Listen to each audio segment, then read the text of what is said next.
What if money could work for you, not against you, bringing peace, purpose, and a life you love? The secret lies in how you handle it. Welcome back to Whispers of Wisdom, your go-to channel for audiobooks that transform your life. In parts 1 and 2 of The Psychology of Money by Morgan Housel, we explored the psychology behind wealth, how to use money for freedom, and why saving is your superpower. Now in part 3, we're wrapping up with the final lessons to make money serve your life, balancing ambition, legacy, and happiness. Over the next 35 minutes, you'll get tools to align money with your values, avoid common traps, and build a lasting legacy, plus a challenge of the week and wisdom nuggets to keep you motivated. So grab a notebook, let's make money your ally and create a life you cherish. Stay with me. This is your path to financial harmony. Welcome to part 3 of The Psychology of Money by Morgan Housel, where we're learning to make money work for our lives, not just our bank accounts. In part 1, we uncovered the psychological roots of money, luck, risk, and knowing enough. In part 2, we explored how to use money for freedom, save smart, and build room for error. Now, in chapters 14 through 20, plus the final thoughts, we'll dive into aligning money with your values, avoiding traps, and leaving a legacy that matters. Let's get started. Chapter 14. You, me. Housel highlights how money decisions are personal. What works for one person might not work for another. He shares a story of a friend who retired early with a modest portfolio because he valued time with family over a big career, while another friend kept working despite millions because he loved his job. Money's purpose depends on you. The lesson? Define what matters to you: security, adventure, helping others, and let that guide your finances. He warns against copying others' plans. For example, if your neighbor buys a flashy house, don't assume it's right for you. It might leave them stressed. Housel suggests asking, what life do I want? Maybe a quiet life with savings, or a busy one with investments. This personal approach makes money a tool, not a master. Here's a practical step. Write down one financial goal that reflects your values, like saving for a family trip or donating to a cause. For instance, if you're a student, could you save $5 for a charity you care about? Ask yourself, is my money serving my life? This chapter teaches us that money's value is personal. Chapter 15. The seduction of pessimism. Housel explains why pessimism about money is so common and seductive.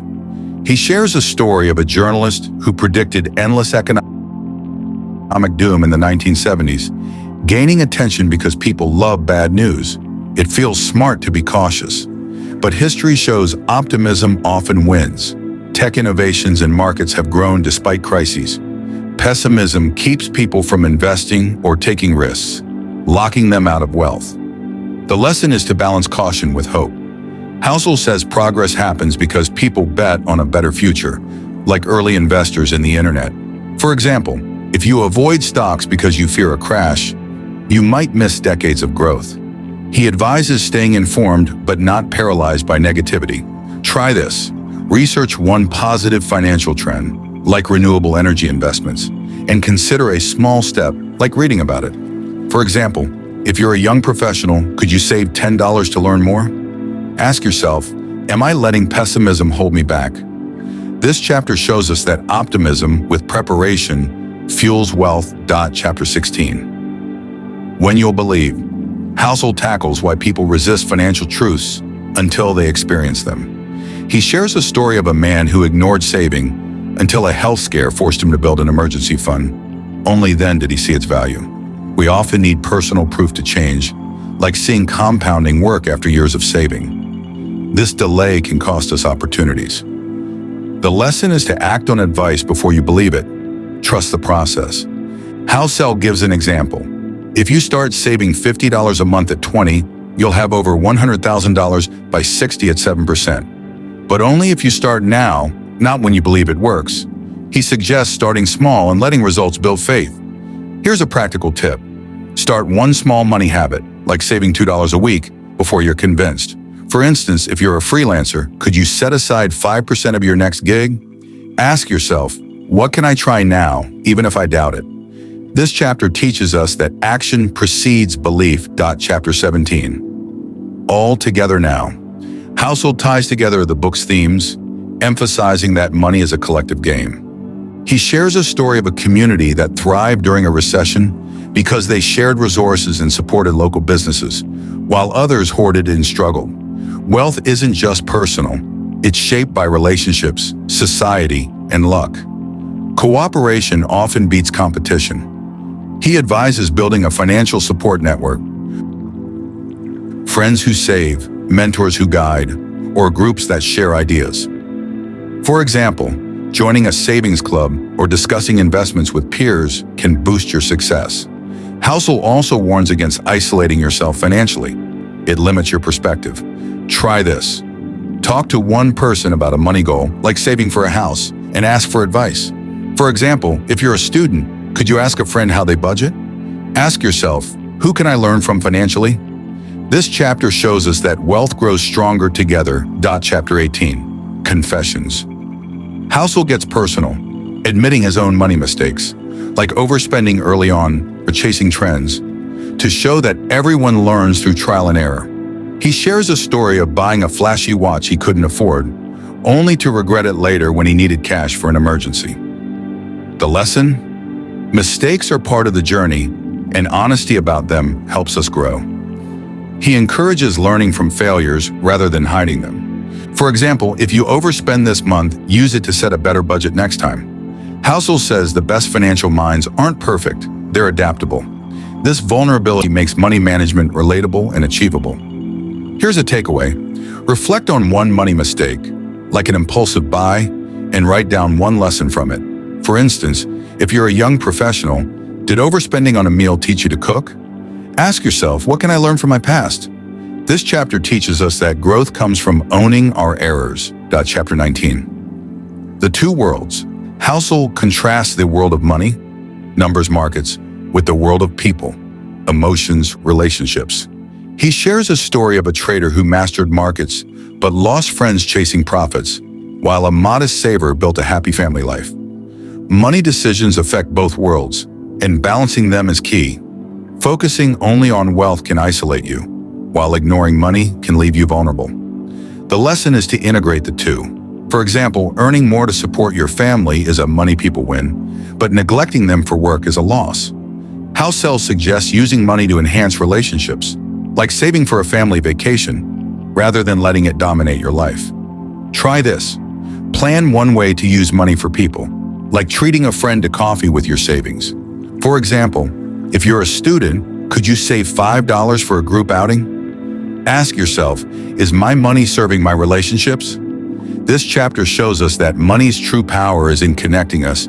Chapter 20, the final lesson. Housel wraps up with a simple but profound truth. Money is a tool to help you live, not the goal itself. He shares a story of a billionaire who died unhappy because he focused on money over meaning, while a teacher who saved modestly left a legacy of joy through her students. The final lesson is to use money for what matters: health, relationships, experiences, not just accumulation. He advises defining your enough and sticking to it, letting money serve your life's purpose. For example, if travel inspires you, save for it rather than a bigger house you don't need.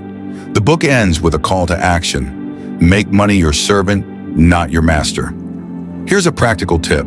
Write down one way money can serve your life, like saving for a hobby, and start this week. For instance, if you're a freelancer, could you save $10 for a course you love? Ask yourself, what life do I want money to build? This chapter teaches us that wealth is about living well, not just having more. Now let's get practical with our challenge of the week. This week, I challenge you to define your enough and take one step toward it. Here's how. Spend 5 minutes writing down what enough looks like for you. Maybe a $1,000 emergency fund or a trip you've dreamed of. Then save $5 this week toward that goal by cutting one expense, like a movie night. Why this challenge? Housel says knowing enough aligns money with your life. It's a small step to big freedom. Share your experience in the comments. What's your enough? And how much did you save? I'll reply to my favorites. Let's build a life we love together. Welcome to our Wisdom Nuggets segment, where we share bite-sized insights from the psychology of money to fuel your financial harmony. Here are 3 powerful quotes from part 3. Money is a tool to live, not the goal. Takeaway: use it for what matters most. Pessimism is seductive. Bet on progress instead. Takeaway: optimism with caution builds wealth. Learn from mistakes to grow richer. Takeaway: your errors are your greatest teachers. That's a wrap on part 3 of The Psychology of Money by Morgan Housel, right here on Whispers of Wisdom. You've just learned how to align money with your values, avoid traps, and build a life that matters, where money serves you, not the other way around. Isn't it liberating to rethink wealth this way? I want to hear from you. What's one way you'll use money for your life this week? Drop it in the comments. I'll reply to my favorites. If this series transformed your money mindset, hit that like button, subscribe, and turn on notifications for more life-changing audiobooks. Share this with a friend who needs a financial reset, and follow Whispers of Wisdom on X and Instagram for daily inspiration. Keep making money work for you, and keep whispering wisdom to your soul. Until next time, live well.